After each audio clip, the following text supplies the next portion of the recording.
السلام علیکم پیارے بچوں، آج ہم جدوجہد آزادی میں ڈاکٹر بی آر امبیڈکر کے کردار کے بارے میں معلومات حاصل کریں گے۔ میں Samina Farzana, government junior college Sedam, ضلع گلبرگہ۔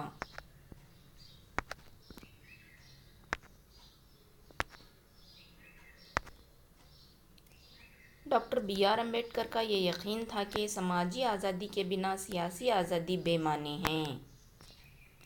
انہوں نے طبقاتی نظام کا گہرائی سے مطالعہ کیا اور اس نتیجے پہ پہنچے کہ اس کو ختم کرنا چاہیے۔ اس کے لیے انہوں نے ماہد اور کالا مندر تحریکات شروع کیں۔ امبیڈکر تینوں گول میز کانفرنس میں حصہ لیا اور اچھوتوں کے لیے الگ انتخابی حلقوں کا مطالبہ کیا، جس کی وجہ سے گاندھی جی اور امبیڈکر کے درمیان تنازع پیدا ہو گیا۔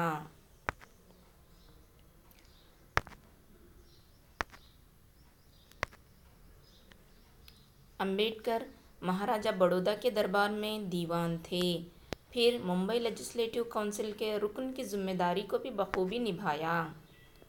بعد میں وائسرائے کے ایگزیکٹو کونسل کے رکن کی حیثیت سے یہ بڑے وقار اور ذہانت سے کام کرتے رہے۔ امبیڈکر کانگریس میں شامل نہیں ہوئے، اس کے بجائے انہوں نے ایک تنظیم بہشکرت ہتکرنی سبھا اور سوتنتر کارمکا پارٹی قائم کی۔ انہوں نے کئی اخبارات بھی جاری کیے، جن میں پربدھ بھارت، جنتا، مویک نائک، بہشکرت بھارت وغیرہ اہم ہیں، جس کے ذریعے وہ اپنے خیالات کو لوگوں تک پہنچایا کرتے تھے۔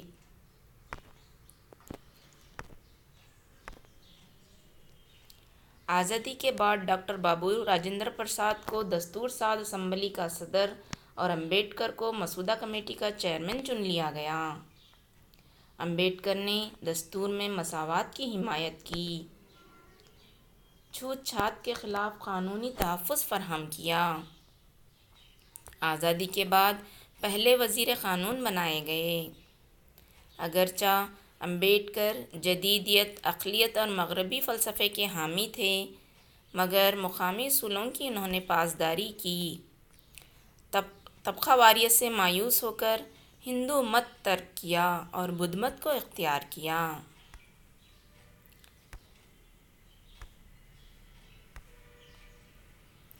ان کا عقیدہ تھا کہ مارکسزم نے جو کچھ تشدد اور خون خرابے سے حاصل کیا ہے، وہی عدم تشدد اور امن سے بدھ مت کے ذریعے حاصل کیا جا سکتا ہے۔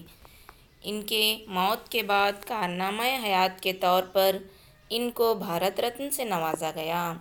تو پیارے بچوں، آپ نے جدوجہد آزادی میں بی آر امبیڈکر کا کردار کے بارے میں آج معلومات حاصل کیں۔ شکریہ، اللہ حافظ۔